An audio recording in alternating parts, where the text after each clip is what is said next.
Hello, hi, namaste, welcome. I am Preeti Sachdeva from Parenting with Preeti.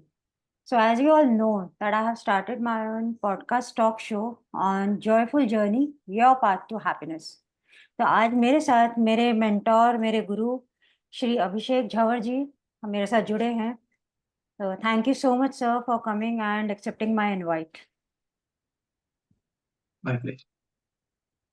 So before I start with this talk show, I would like to introduce sir that Mr. Abhishek Jhawarji is a trusted figure in his community, is known for his caring attitude and insightful advice.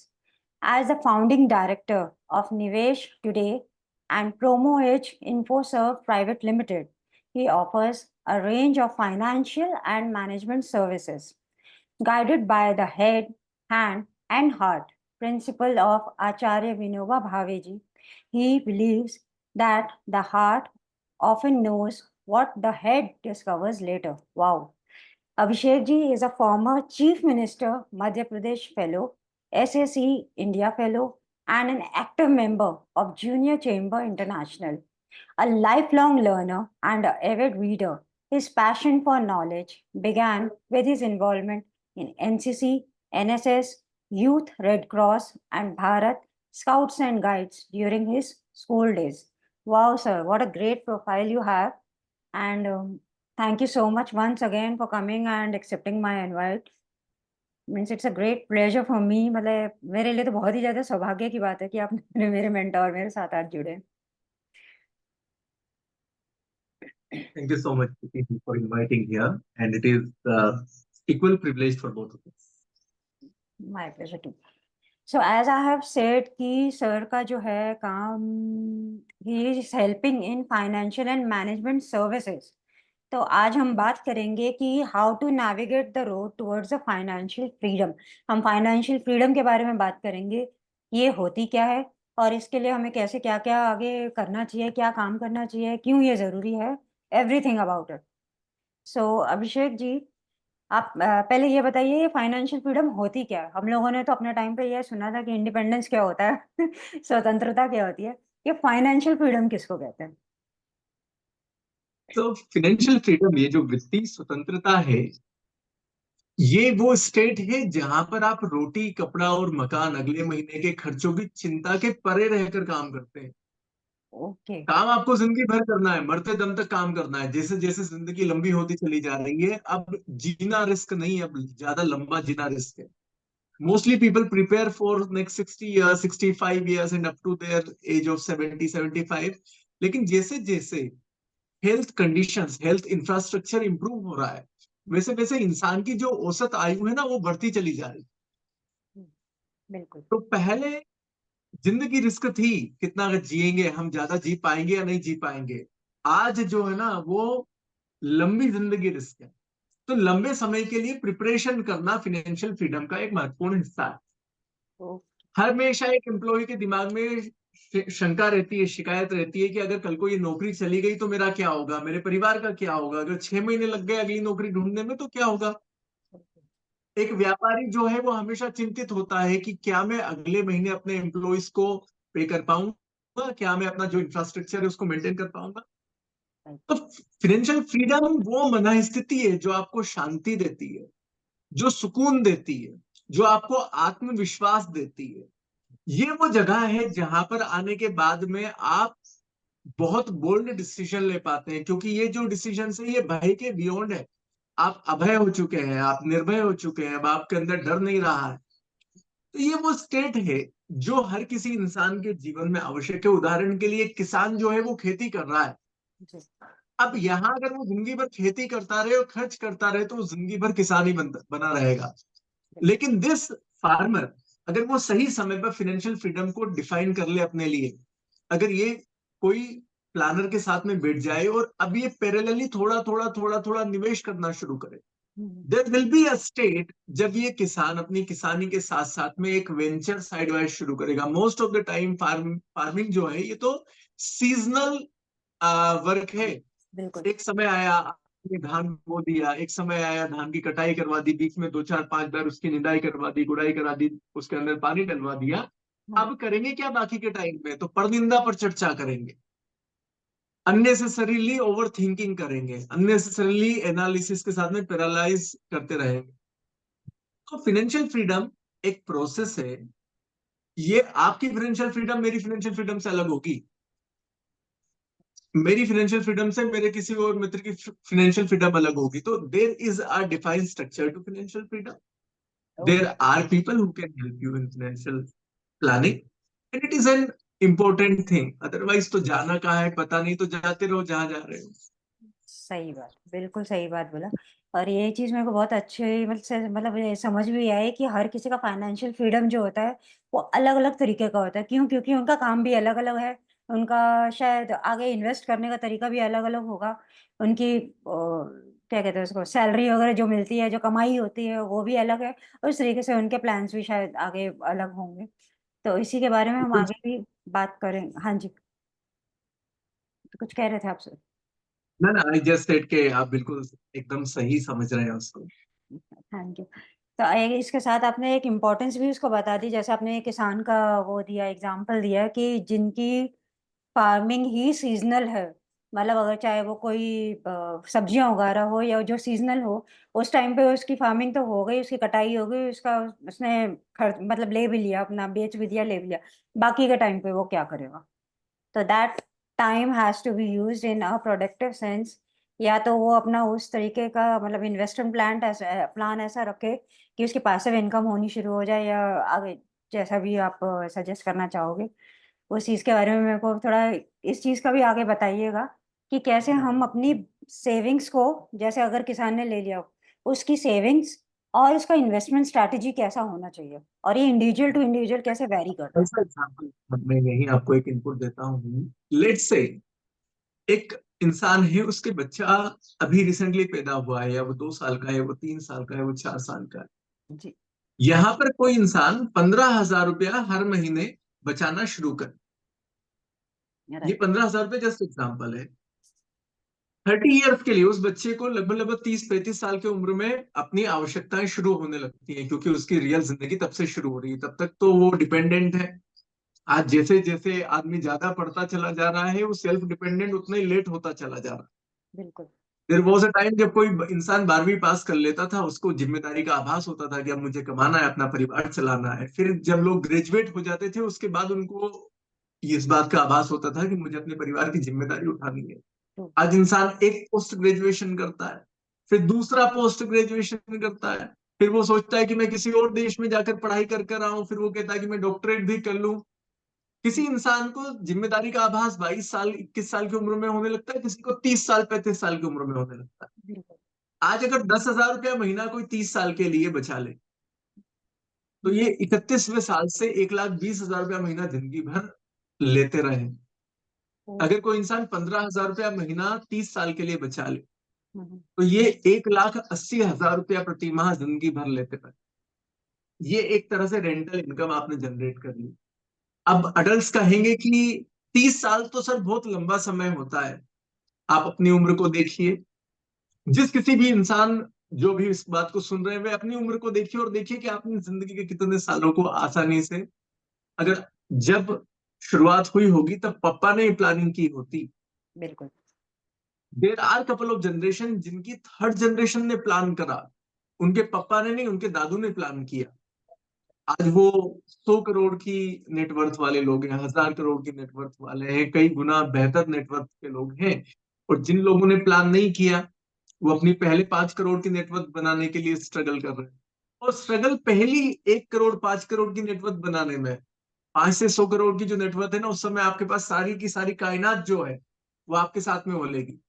Best adviser आपके पास में available होगा, best accountant आपके पास में available होगा, best chartered accountant आपके पास में available होगा, best company secretary को आप अफोर्ड कर सकते हो। तो the struggle is in first 5 crore rupees of net worth, first 1 crore rupees of net worth. और यहाँ पर आपके पास में कोई मार्गदर्शक मिल जाए जो आपको हैंड होल्डिंग करे, आपके एग्जिस्टिंग फाइनेंस को समझे, आपके एग्जिस्टिंग इन्वेस्टमेंट को समझे, उसका प्रॉपर असेट एलोकेशन करे, उसको डाइवर्सिफाई करे, तो फिर यहाँ से आपकी फाइनेंशियल फ्रीडम की जर्नी शुरू होती है।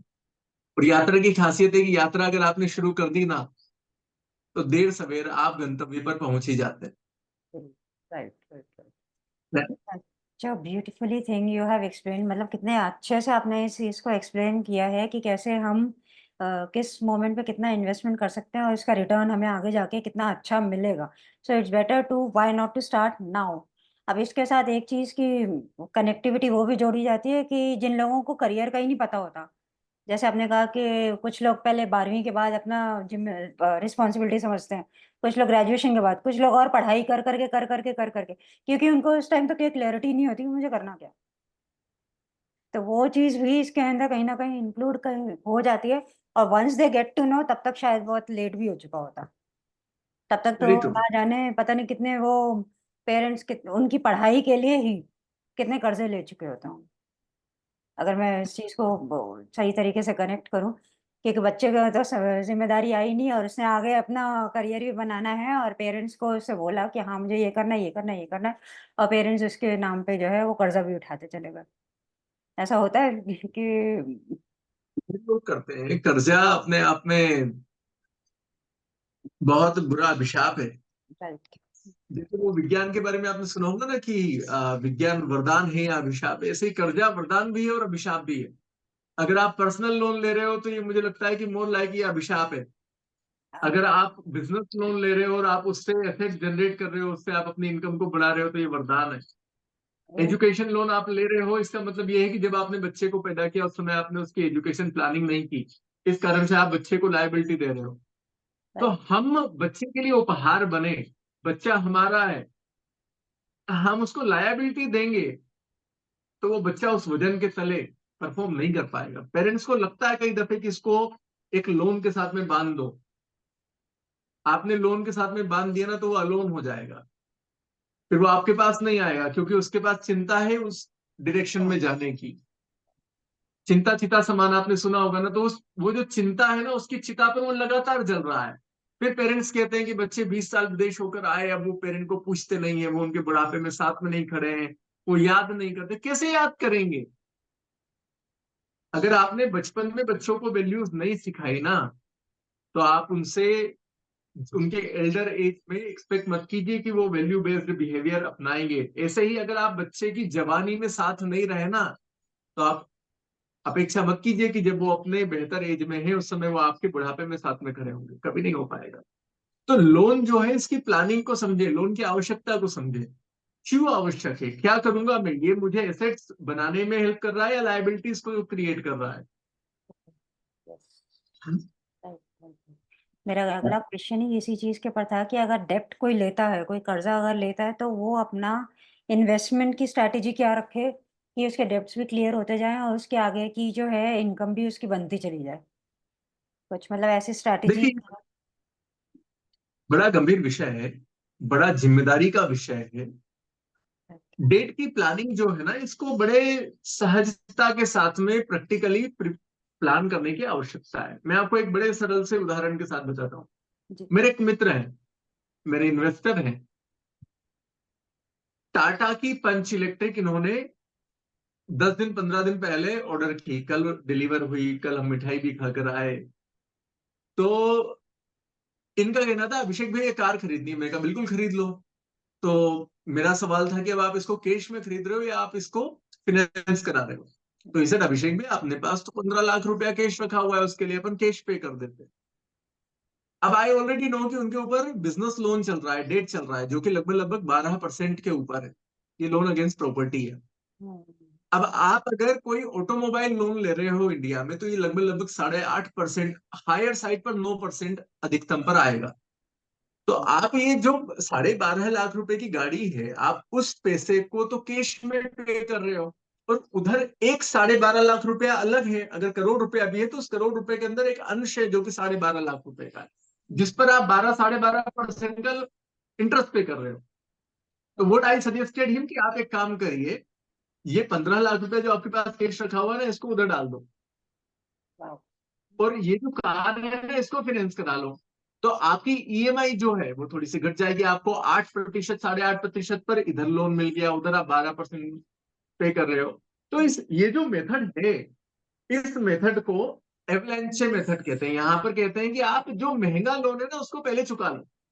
Okay, great. फिर अगर आपके पास मल्टीपल लोन्स हैं तो यहाँ पर एक स्नोबॉल मेथड होती है, जिसके अंदर कहते हैं कि छोटे लोन को पहले खत्म करिए, नंबर ऑफ लोन्स कम करिए, क्योंकि दिमाग के ऊपर वजन जो है ना वो 4 करोड़ का नहीं है, वो नंबर। 12 लोन्स का है। हाँ। तो आप पहले इस 12 को 11 करिए, 10 करिए, 9 करिए, 8 करिए, 5 करिए, तो फिर आपका कहेगा अरे मैंने 7 तो चुका दिए ना 12 में से। यस। सो कर्ज जो है ये ब्लेसिंग है, नो डाउट। मैंने एक पर्सनल लोन लेकर कहीं ऐसी जगह पर निवेश किया जहां से मुझे पता था कि ये 36% का रिटर्न जनरेट करने वाला है। मैंने वहां पर पर्सनल लोन लेना भी उचित समझा। एक मैंने जिंदगी में एक लोन लिया, बहुत शॉर्ट ड्यूरेशन के लिए लिया, जब एक प्रॉपर्टी शहर में बिक रही थी। तो सवाल ये नहीं है कि आप कर्ज लो या नहीं लो, सवाल ये है कि आप लेकर क्या कर रहे हैं। वो कहते हैं ना कि कोई भी डिसीजन सही या गलत नहीं होता, ये तो आपकी जिम्मेदारी है कि आपने जो डिसाइड कर लिया वो फिर आप सही साबित कर लें। तो कोई भी लोन जो है ना ये सही या गलत नहीं है, डेट जो है ये सही या गलत नहीं है। आपकी जिम्मेदारी है कि आपने उस डेट को लेकर किस तरह से उसको सही साबित किया। बिल्कुल सही बात है। मतलब इसके अंदर ये हो गया कि डेप लेने का वो अकाउंटेबिलिटी भी आपकी खुद की बनती है कि आप उसको किस तरीके से चुकाएंगे। चाहे तो आप उसका नंबर ऑफ लोन्स करके धीरे धीरे करके चुका लीजिए, या आप उसका अमाउंट लेके सिर पे उसको एक टेंशन की तरह लेके पूरा लाइफ उसी में ही निकल जाए। मतलब बाकी सारी चीजें। अकाउंटेबिलिटी तो आपकी है ही, अकाउंटेबिलिटी तो आपकी है ही, आपने लोन लिया। राइट। सवाल यह है कि रेशनल क्लियर है या नहीं है। आज मैं आपको एक बात बताता हूँ, आज से 10 साल पहले सिनेरियो ऐसा था कि आप बैंक के पास में जाइए लोन लेने के लिए, वो आपको 4 चक्कर लगवाएंगे। बिल्कुल। आज बैंक आपके दरवाजे पर आती है लोन देने के लिए और वो 4 चक्कर लगाते हैं। बिल्कुल। यस। अब जिन लोगों के अंदर एक समय की कसक रही कि यार मुझे लोन नहीं दे रही है बैंक, मुझे लोन नहीं दे रही है, अब उन्होंने धीरे धीरे धीरे धीरे करके अपनी नेटवर्थ, अपनी लिक्विडिटी, अपने जो रिसोर्सेज है उसको बहुत अच्छा कर लिया। लेकिन आज जब बैंक उनके घर पर आती ना तो कई दफे वो भावनाओं में बहकर हाँ कर देते हैं कि चल दे दे, देख लेते हैं लोन भी कैसी जिंदगी रहती है। तो बात ये नहीं है कि आपने लोन ले लिया, बात ये है कि आपने लोन लिया क्यों, रेशनल क्या है, प्लानिंग क्या है। रीजन। आपने पैसा आ गया आपके अकाउंट में, उसके बाद आप सोच रहे हो कि अब इस पैसे का क्या करूं। ऐसा भी एक केस मेरे साथ में हुआ, पैसा अकाउंट में डला हुआ है, लिक्विड में है, अब करना क्या उस पैसे का। पैसे से पैसा बनाना बहुत आसान प्रोसेस है अगर वो समझ आपने आसान कर ली है। राइट। ये जो सरलता और सहजता की लोग बात करते हैं, वो सरलता और सहजता का भी रियाज हुआ होगा। ये जो रियाज है, ये कितने समय का रियाज है, आपको कितनी समझ है। 2 5 10 लोगों से बात करिए ना अपने आसपास, अपने से बेहतर, अपने से समृद्ध लोगों से डिस्कशन कीजिए। वो राइट। 4 बातें सुनाएंगे, वो हर चीज में हाजी हाजी वाजी वाजी नहीं करेंगे, पर वो डांट लगाएंगे। वो डांट से ही अमृत निकलेगा। मंथन की प्रक्रिया है, ये अमृत तो देगी लेकिन उसके पहले किसी ना किसी को वहां पर घिसवाना है। वहां सुमेरु पर्वत ने अपने आप को उस मंथन में घिसवाया था, या आप ही पर्वत हो, अमृत का पान भी करने वाले आप हो, विष निकलेगा वो भी आपको ही पीना है? तो rational is more important. Right. तो इसका मतलब ये है कि किसी चीज़ का अगर मतलब जैसे इन्वेस्टमेंट का रैशनल भी अगर हमको समझना है या लोन का रैशनल समझना है, तो अपने से एक स्टेप ऊपर वाले इंसान से अगर आप डिस्कस करते हैं, तो वो अपने एक्सपीरियंसेस के अकॉर्डिंग आपको सही सलाह देंगे। एंड जो गलतियाँ उन्होंने करी है, वो गलतियाँ करने से आपको रोकते हैं। दैट्स व्हाई जो आप ये कह रहे हैं कि हाँ, डाँट भी पड़ेगी, विष भी पीना पड़ेगा।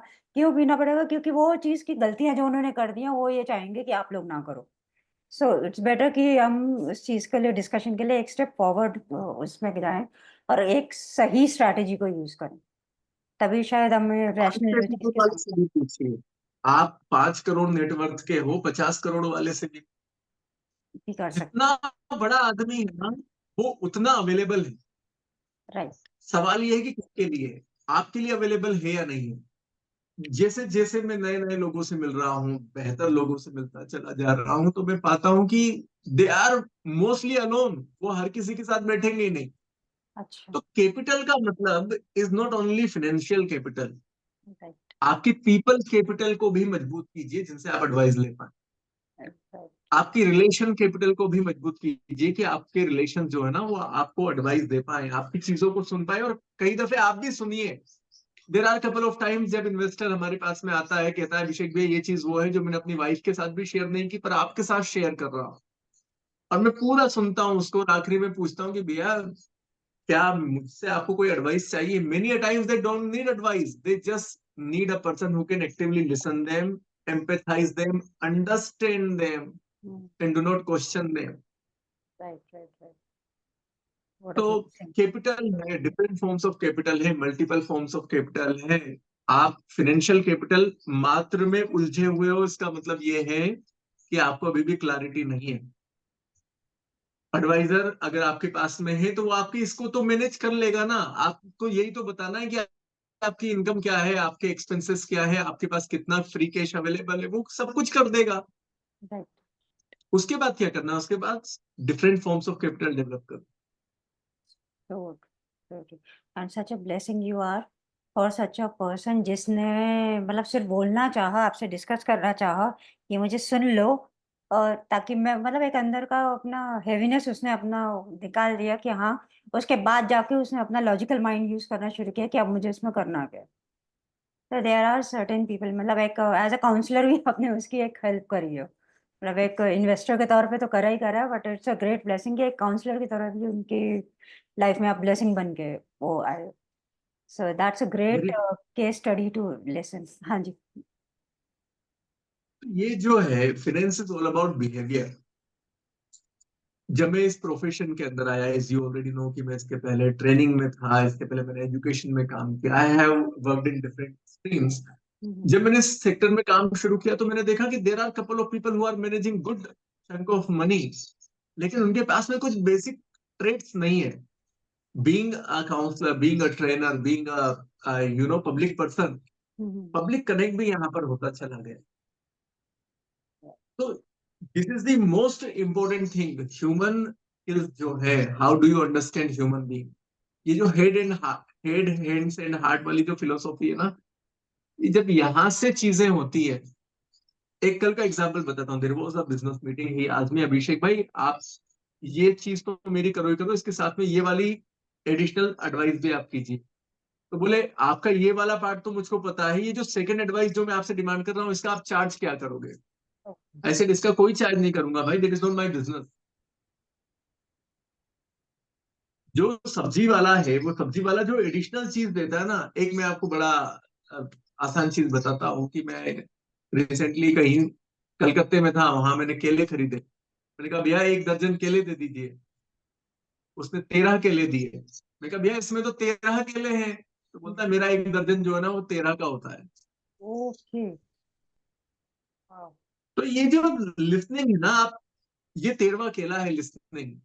आप किसी के लिए बेस्ट विशेष दे रहे हो, आपसे उसने मांगा नहीं। गिवर्स गेन का एक बड़ा अच्छा कॉन्सेप्ट है, देने वाला दाता।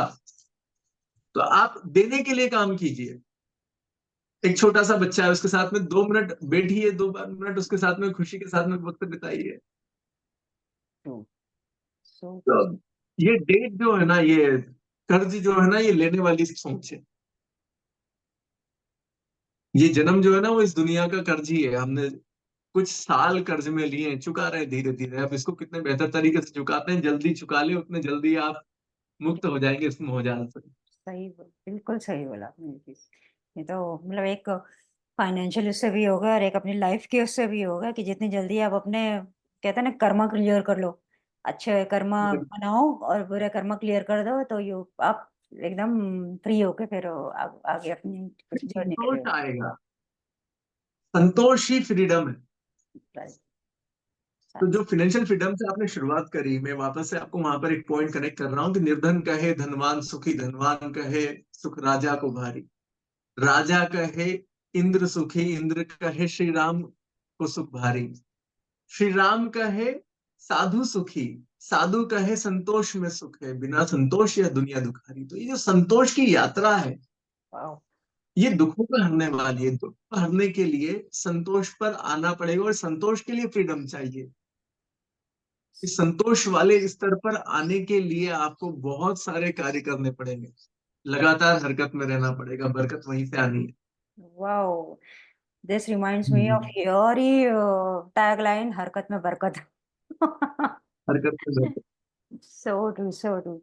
मतलब इतनी छोटी सी बातों में आपने इतनी सारी चीजें इतनी ब्यूटीफुली समझा दी हैं कि मेरे को लग रहा है ये पॉडकास्ट जो भी सुनेगा ना आगे जाके, तो उसको हर एक एक चीज की छोटी छोटी छोटी छोटी चीजों की क्लैरिटी बहुत अच्छे से मिलने वाली है। तो थैंक यू सो मच कि ईश्वर करे इतना सही हो। अच्छे से आपने उस चीज को पुट ऑन करके इस चीज को समझाया और लाइवली एग्जांपल्स के साथ समझाया। अब इसके अंदर अगर हम आगे बात करें, जैसे how can someone effectively increase, हम अपने जो इनकम की स्ट्रीम्स को किस तरीके से बढ़ा सकते हैं ताकि हमारे जो करंट फाइनेंशियल ऑब्लिगेशंस है वो भी ठीक रहे और आपकी जो है आगे मतलब ये इनकम आपकी बढ़ती भी चली जाए, तो उसकी भी कुछ ऐसी स्ट्रैटेजीज हैं। दो तीन बातें बोलता हूं मैं। एक बात तो अभी बोल चुका, अब मैं इसको इस कॉन्टेक्स्ट में रिलेट करके बताता हूँ। पहली बात मैंने अभी जस्ट रिसेंटली मैंने बोला हरकत में बरकत है। जी। उद्यमे हि सिद्ध्यन्ति कार्याणि न मनोरथे नहीं सुप्तस्य सिंहस्य प्रविशन्ति मुखे मृगा। उद्यमी पुरुष के पास ही सिद्धि आती है। सोते हुए शेर के मुंह में कभी भी हिरण प्रवेश नहीं करेगा। अगर शेर को भी अपनी भूख मिटानी है ना तो उसको दौड़ना पड़ेगा, झपटा मारना पड़ेगा, कभी खरगोश पर तो कभी हिरण पर। राइट। तो सबसे पहले तो आप ये समझिए कि आपको झपटा कहां पर मारना है। अपनी स्किल को बेहतर करिए एडिशनल इनकम के लिए। थोड़ी सी ज्यादा हरकतों में आइए। हरकत नकारात्मक शब्द नहीं है, हरकत इस कर्मा। कृष्ण इसको कहते हैं कर्मण्यवाधिकारस्ते, मैं कहता हूं कि थोड़ा सा हरकत में रह लीजिए। दोनों बात एक ही कह रहे हैं। तो एडिशनल एफर्ट्स लगाना पड़ेगा, दिमाग का ढक्कन खुला रखना पड़ेगा। There are couple of people वो मैकेनिकल बन गए, ऊपर से तो भेजा है भेजा देकर, लेकिन उसका उपयोग नहीं कर रहे। जस्ट आस्क योर सेल्फ कि एडिशनली में और कैसे थोड़ा सा डीप में जाऊं अपने काम के। There are most of the business people, most of the investors जो आज मेरे साथ बहुत मोटा कॉर्पस लेकर बैठे हैं, most of them started from scratch, लेकिन ढक्कन खुला था। इस कारण से लगातार चीजें बेहतर करते चले गए। कल मैं एक इंसान से मिला जिन्होंने जीरो से शुरुआत करी, भोपाल में आए, आज यहाँ के मेन मार्केट में बड़ी सी दुकान है, बड़ा वेयर हाउस है, खुद का घर है, बच्चे अच्छा कर रहे हैं, खुद फाइनेंशियली फ्री है, 20 लोगों के परिवार को चलाते हैं, उतने एम्प्लॉय साथ में रख रखे हैं। तो थोड़ा सा उसको खोल कर रखिए, स्किल को बेहतर करते चले जाइए, नया सीखते चले जाइए। ये पार्टी पब कल्चर जो है ना, संडे के दिन फंडे बनाना, अरे एवरीडे फन करिए ना। लेकिन उस दिन ये सोचिए थोड़ा सा 2-4 घंटे शांति से बैठकर कि अब मैं और बेहतर क्या करूं। ध्यान करोगे नहीं, नेटफ्लिक्स देखोगे। अकेले बैठोगे नहीं, चिंतन नहीं करोगे, चिंता करोगे। यस। अकेले बैठिए। हमारे यहाँ पर होता है जब आदमी को अपना ज्ञान कहलाया वो शक्तिमान। अपना ज्ञान स्व ज्ञान होना बहुत आवश्यक है। गांधी ने इसके ऊपर स्वज्ञान सेंटर, स्वज्ञान के लिए कई सारी अलग अलग एक्टिविटीज कराई। हाथों से काम नहीं कर रहे हैं, अगर आप सॉफ्टवेयर इंजीनियर हैं तो आप सिर्फ वहां पर सिस्टम पर बैठ गए, जो अपना थोड़ा बहुत काम है, घर पर आए, घर पर आने के बाद में एक नल जो है वो लीक कर रहा है, 50 रुपए का नल लेकर आना है, उसको चेंज कर देना, but you are waiting for a plumber. तो जिंदगी में हर एक छोटी छोटी चीजों के लिए जो आप अपने हाथों से कर सकते हैं, पर आप दिमाग ज्यादा चलाने लग गए, हाथों ने काम करना कम कर दिया, तो हेड हैंड्स एंड हार्ट की हारमोनी खत्म हो। राइट। खूब हाथों से काम करिए, इंश्योर कीजिए कि रोजाना 1 घंटा अपने हाथों से काम करूंगा। चाहे फिर मैं वाइफ के साथ में किचन में हाथ बढ़ाऊं, चाहे फिर मैं घर के अंदर जो है ना खुद साफ कुछ कर रहा हूं, अपने एक रूम को साफ रख लीजिए। जब आप फिजिकली काम करेंगे ना तो फिर ये मेंटल स्ट्रेंथ जो है ना ये ऑटोमेटिकली उसके साथ में हार्मनी में आ जाती है। कहते हैं ना, एक ऋतु डिस्टर्ब होती है तो तीनों ऋतु डिस्टर्ब होती यस। है। एक अंग शरीर का फेल होता है तो सारे के सारे अंग के ऊपर उसके ऊपर इफेक्ट होता है, क्योंकि ये एक सिस्टम है। Right, right, right. Additional income के लिए थोड़ा सा एडिशनल अध्ययन कीजिए, एडिशनल स्किल्स को बेहतर कीजिए। और जो बात मैंने आपको लोन के टाइम पर कही थी ना कि अपने से बेहतर लोगों के साथ में थोड़ा सा बैठिए, तो पहले तो ये देखिए कि जो लोग एडिशनल इनकम कमा रहे हैं ना ये कर क्या रहे हैं। आपको दिखता होगा कि अभिषेक झवर जी 2 काम करते हैं, एक्चुअली 20 काम करते हैं, 18 तो आपको दिखते ही नहीं है। जब तक साथ में बैठोगे नहीं तब पता नहीं चलेगा, और 18 एडिशनल चीजों को जानने के लिए 36 बार बैठना पड़ेगा। तो टाइम कैपिटल जो है वो है नहीं यहाँ। हर कोई व्यापारी जिनको बहुत बड़ा समझा जाता है, पीपल थिंक कि अंबानी साहब के बारे में सब कुछ नेट पर अवेलेबल है, उनकी प्रोफाइल मिल जाएगा। नहीं मिलेगा भाई। आपको अगर 60 काम दिखते होंगे ना तो 600 व्यापार करते होंगे वो।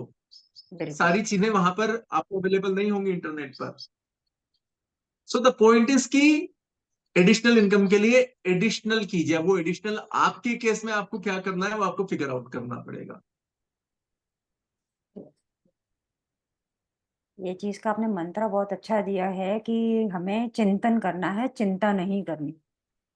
और इसी के अंदर ही आपका ये पूरा जो है एब्सोल्यूट। सारांश आ गया कि हमें जो है बहुत ज़्यादा मतलब प्रैक्टिकल होने की ज़रूरत है। हर चीज़ के लिए हमको अपने इंट्रोस्पेक्शन करने की ज़रूरत है। जब तक हम वो नहीं करेंगे तो हमारे को वे आउट नहीं मिलेगा कि आप कैसे इन्वेस्टमेंट कर सकते हो या कैसे आप अपने डेब्ट्स को ख़त्म कर सकते हो, किस टाइप से कर सकते हो स्मार्टली अपनी। जैसे आपने कहा कि आप संडे को क्यों, हर दिन ही फंडे कीजिए ना, लेकिन एक घंटा अपने लिए निकाल के उसका चिंतन भी कीजिए कि कैसे आगे आपको प्लानिंग करनी चाहिए फाइनेंशियल फ्रीडम के लिए। That's a lovely mantra you have given and ये podcast show I am definitely going to say कि बहुत सारे लोगों को हेल्प तो करेगा, इवन मी टू। और मैं पॉडकास्ट के बाद आपसे कनेक्ट भी करूंगी इस चीज़ के लिए कि कैसे आगे चीज़ों को बढ़ाना चाहिए, कैसे करना चाहिए। तो sir as we have come to the थोड़ा एंड की तरफ, तो आपकी तरफ से कोई ऐसे 3 टेक अवेज पेरेंट्स के लिए बताइए जो वो एजुकेशनल प्लानिंग के लिए अपने बच्चों के लिए कैसे इन्वेस्ट कर सकते हैं या कैसे लोन्स अगर लेते भी हैं तो कैसे उसको आगे कर सकते हैं, ठीक कर सकते हैं।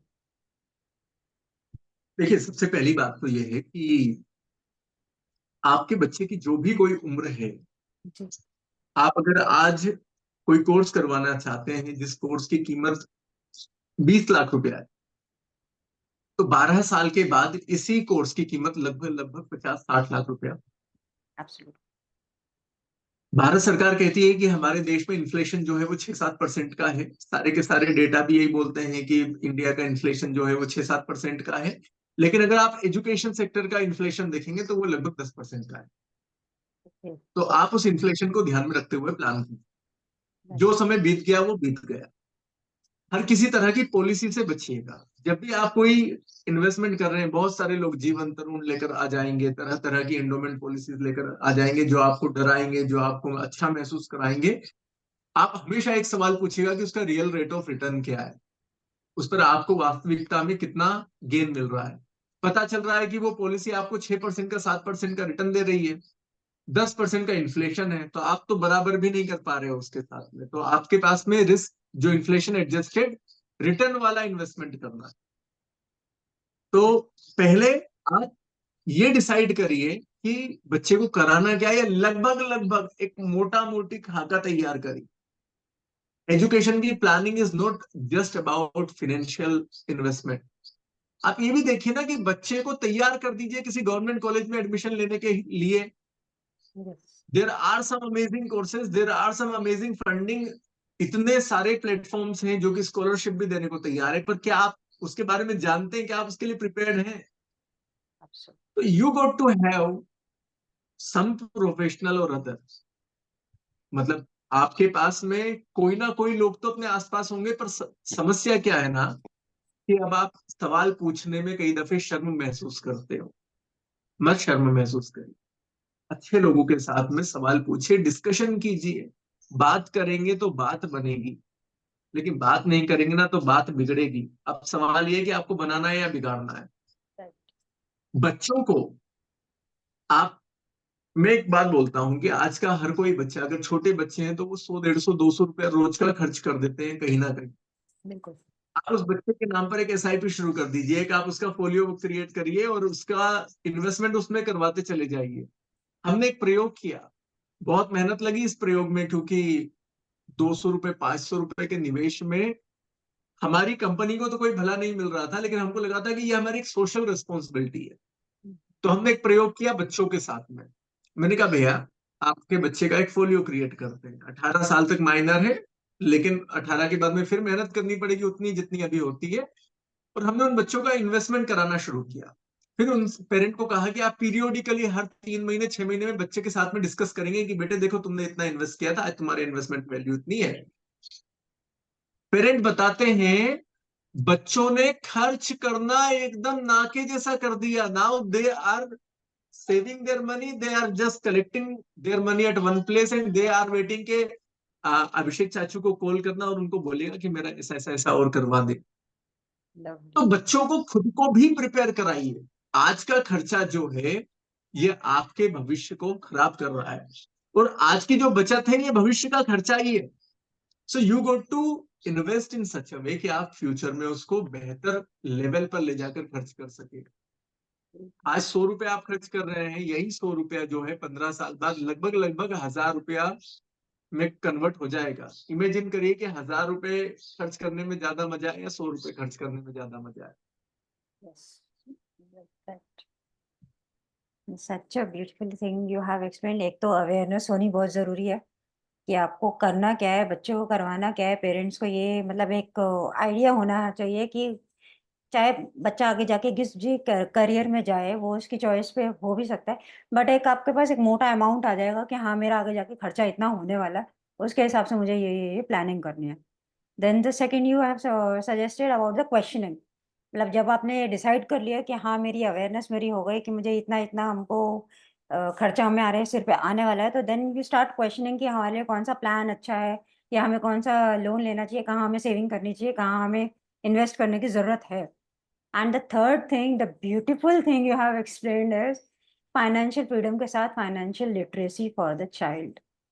मतलब आई एम तो सीरियसली ब्लेस्ड कि हाँ, अपने बच्चों के लिए इतनी छोटे लेवल पे ही चाहे 100 रुपीज़ ही करके मतलब एसआईपी का जो आपने कॉन्सेप्ट समझाया, तो वो मैं अपनी बेटी के लिए भी पक्का करवाऊँगी आपसे। तो उस चीज़ के लिए भी आपने जो अच्छे से वो बताया कि हाँ, आगे जाके जो है बच्चे उस चीज़ को समझते हैं कि once they have got that financial literacy कि हाँ, हमारी ये सेविंग होने वाली है और हमें इतने टाइम के बाद इतना रिटर्न मिलेगा। तो by the time they get mature for the 18 years, जो आज हम लोगों ने सफ़र किया, वो उस टाइम पे वो सफ़र नहीं करेंगे। सीरियसली मतलब thank you so much for such great input sir, such a great inputs. मतलब मैं तो ये टॉक शो ऐसा है कि अगर मैं बोलने जाऊँ ना तो बहुत सारी एंडलेस चीज़ें हैं उन डिस्कस करने के लिए, बहुत सारी एंडलेस चीज़ें हैं, बट टाइम इतना कम है कि I can't take that. But yes, definitely आपको सेकंड उसके लिए मैं पक्का बुलाऊँगी कि आप इस चीज़ को और थोड़ा और वास्ट में समझाइएगा। कुछ और केस स्टडीज़ के साथ, कुछ और प्लान्स के साथ इफ यू वांट कि हम लोगों की ज़्यादा से ज़्यादा हेल्प कर सकें इस चीज़ में। So thank you so much, audience, for looking to this podcast show. And thank you so much, sir, for coming and giving such a great inputs and insights on this topic.